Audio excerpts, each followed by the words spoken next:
Hello guys! This is me again, Janelle's Vlog. So ngayon is, ma-share ako sa inyo na nalaman ko about kay Facebook. So, kahit daw na maging viral yung mga video na ina-upload nyo, kahit ilang milyon daw ang views nun is hindi siya nag-earn, hindi siya kumikita dahil baka may naka-on sa settings ng ating Facebook. So ngayon nga is tuturuan ko kayo kung ano ba ito. So please watch this video until the end para malaman mo ang mga steps nito. So, sa hindi pa nakapag-subscribe dito sa aking YouTube channel, please subscribe na kayo and then huwag kalimutan i-click ang bell button para maging updated kayo sa mga pinopost ko ng mga video about reviews and about tutorial. So, let's start!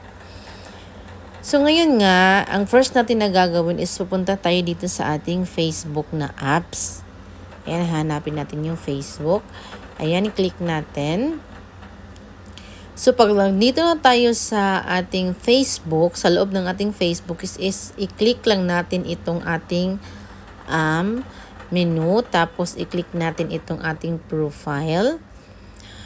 So, pag nandito na tayo sa loob ng ating Facebook, kung nandito na tayo sa ating profile, is drag na natin yan pataas. Tapos, i-click natin itong videos. So, drag tayo pataas. So, pagdating dito sa loob ng videos is i-click lang natin itong create reels. Ayan, ito yung mga steps. So, pipili tayo dito kung ano yung ating i-upload. So, for example lang po ito guys. Ayan, click natin yan. So, pagkatapos is i-click natin itong next. Itong may upload dito sa may baba. Itong next. So, pagkatapos is drag natin yan pataas. Tapos, hanapin natin itong si Earn Money. So, click natin itong si Earn Money. Ayan, click natin siya. So, dito guys,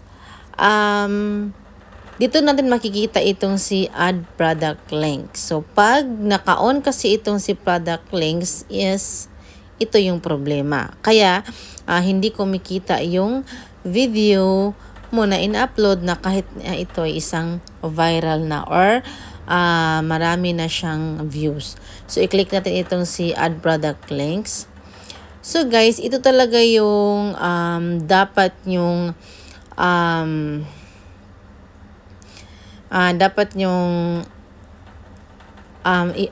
i-off.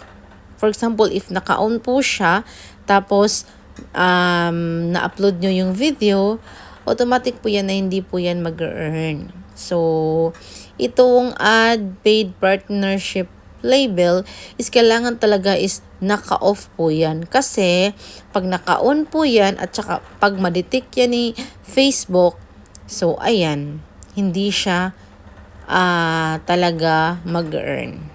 So, dapat guys is naka-off talaga siya. So, please be careful po pag nag-upload kayo ng inyong mga videos dito sa Reels. So, kailangan po is naka-off talaga yan para kikita yung videos mo na maraming views.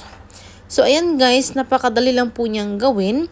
And I hope na makatulong itong video na ito para kayo ay kumita. So, ginawa ko ang video na ito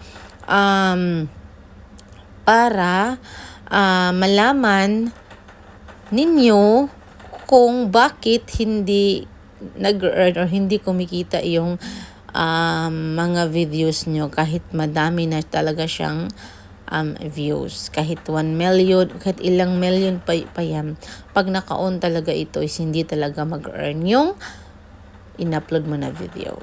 So guys, thank you for watching and bye!